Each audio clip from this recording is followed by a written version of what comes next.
Part 2 में अपन ने पदार्थ की अवस्थाओं के बारे में पढ़ा। पदार्थ की 3 अवस्थाएं होती है, ठोस, द्रव और गैस। ये जो पदार्थ की अवस्थाएं हैं, ये पदार्थ के अंदर अणुओं की व्यवस्था के आधार पर बनाई गई है। ठोस, द्रव, गैस।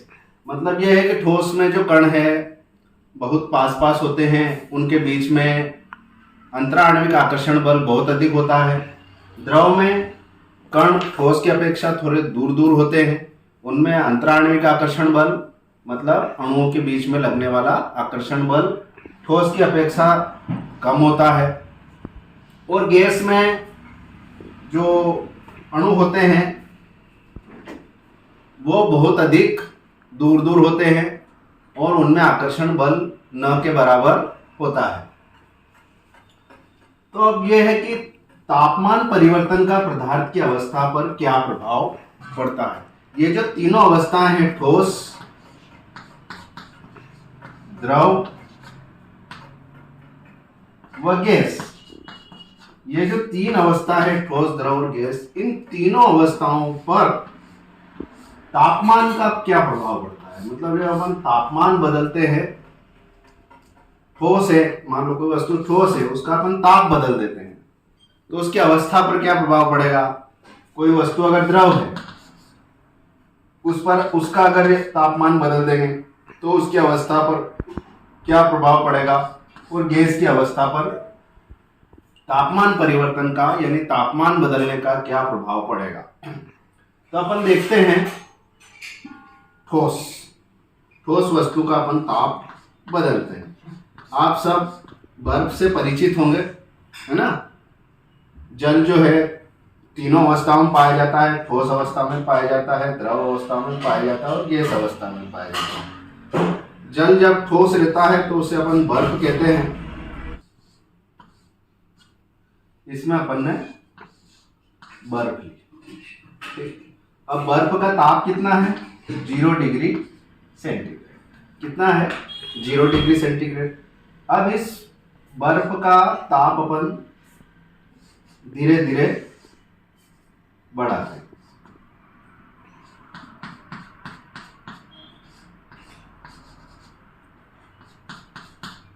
अब बर्फ का ताप जब 0 डिग्री से आगे की ओर जाएगा, 1 डिग्री, 2 डिग्री, 3 डिग्री, मतलब 0 से ये ऊपर की ओर जाएगा, यानी 0 से ये बढ़ेगा। अभी ये ठोस अवस्था में है बर्फ, अपन इसका ताप परिवर्तित कर रहे हैं, मतलब ताप इसका बढ़ा रहे हैं। ताप बढ़ाएंगे। अब इसमें ताप नापने के लिए एक थर्मामीटर भी अपन लगा सकते हैं। ये साइड में मान लो अपन ने एक थर्मामीटर लगा रखा है। ये थर्मामीटर अभी 0 डिग्री सेंटीग्रेड ताप बता रहा है। तो जल जो है ठोस अवस्था में है, बर्फ अवस्था में है। अब जब अपन इस बर्फ का ताप बढ़ाएंगे, 0 डिग्री से ज्यादा करेंगे, तो ये जो बर्फ है ये द्रव अवस्था में परिवर्तित होने लग जाएगी। तो अपन थर्मामीटर में ये नोट करते हैं कि मान लो बर्फ जब पिघलना चालू हुई, बर्फ जब पिघलना चालू हुई, उस समय जब ये पिघल रही थी, उस समय इस थर्मामीटर का ताप था 0 या 1 डिग्री सेंटीग्रेड। मान कितना था, 1 डिग्री सेंटीग्रेड। तो 1 डिग्री सेंटीग्रेड ताप पर बर्फ पिघलना चालू, फिर एकदम पूरी बर्फ एक ही समय में एक साथ पूरी बर्फ नहीं पिघलेगी। बर्फ जो है धीरे धीरे धीरे धीरे धीरे करके ने पिघलेगी। अब ताप अपन दे ही जा रहे हैं, थर्मामीटर 1 डिग्री सेंटीग्रेड ताप बता रहा है, बर्फ पिघल रही। फिर अपन थोड़ी सी और देर बाद देखते हैं, 1 मिनट 2 मिनट बाद, फिर थोड़ी और ज्यादा बर्फ पिघल गई है। लेकिन ये जो थर्मामीटर है ये ताप 1 डिग्री सेंटीग्रेड ताप ही बता रहा है।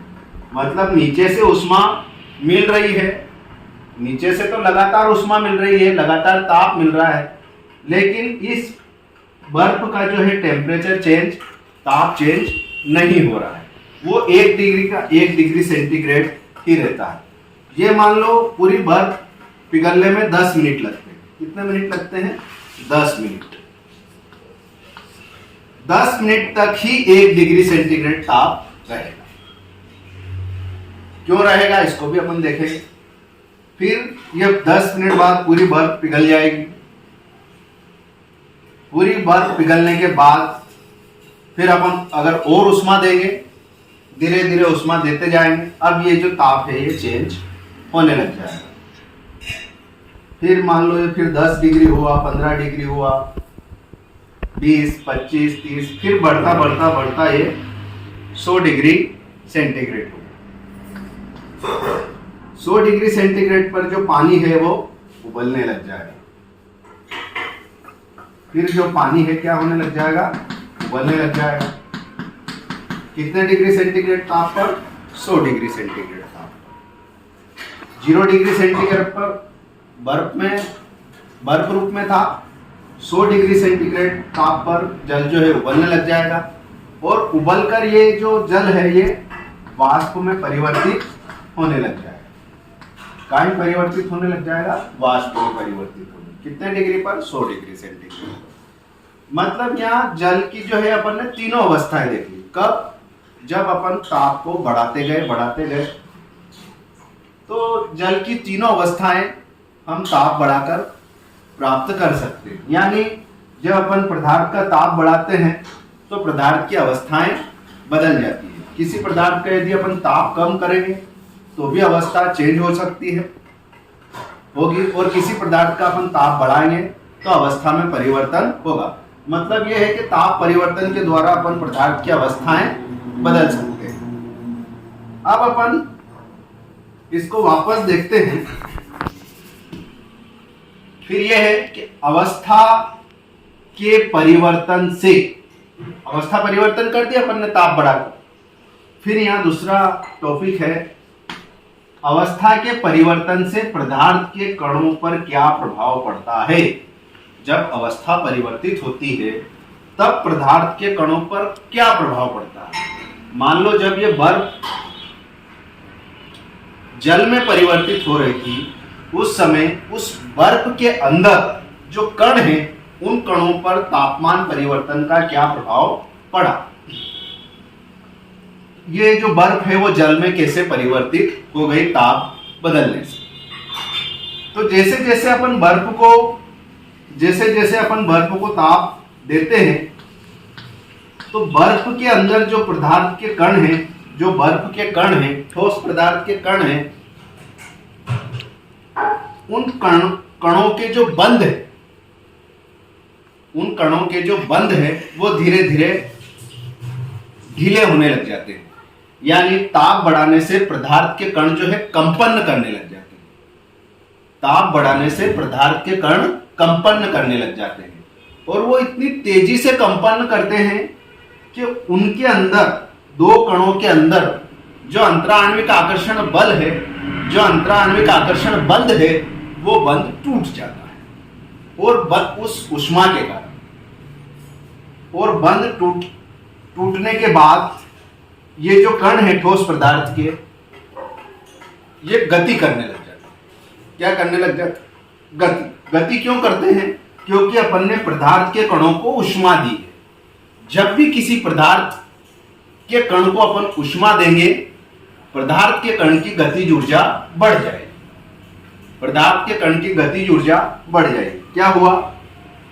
बर्फ को उष्मा दी, बर्फ को अपन ने वहां तक उष्मा दी कि पदार्थ के कण कंपन करने लग गए, और कंपन करने के कारण उनके बीच में, दो कणों के बीच में जो आणविक आकर्षण बंध था, आणविक आकर्षण बल था, वो बंध जो है टूट गया, और टूटने के कारण कण जो है अलग अलग हो गए, और कणों ने उष्मीय ऊर्जा प्राप्त कर ली थी, उष्मा प्राप्त कर ली थी, जिससे उनकी गतिज ऊर्जा बढ़ जाती है, और बर्फ जो है जल में परिवर्तित होने लग जाता है।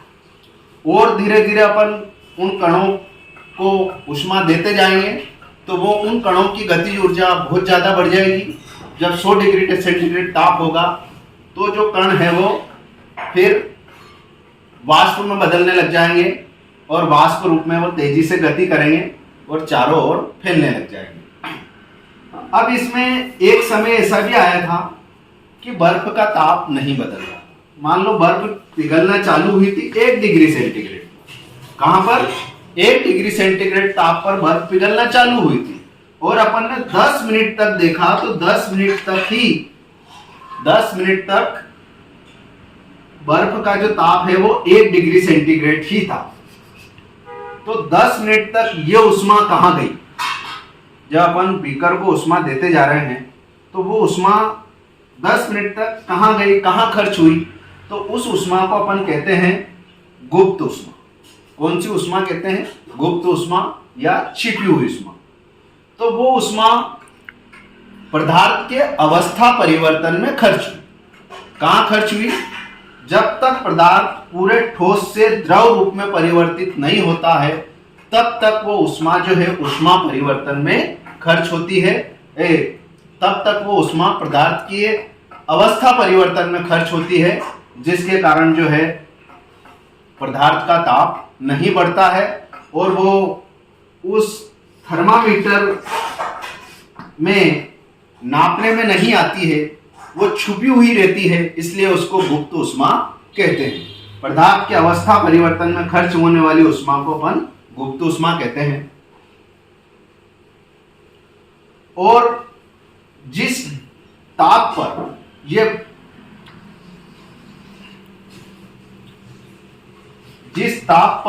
जल जो है बर्फ रूप में परिवर्तित होता है उस ताप को अपन बर्फ का हिमांक कहते हैं।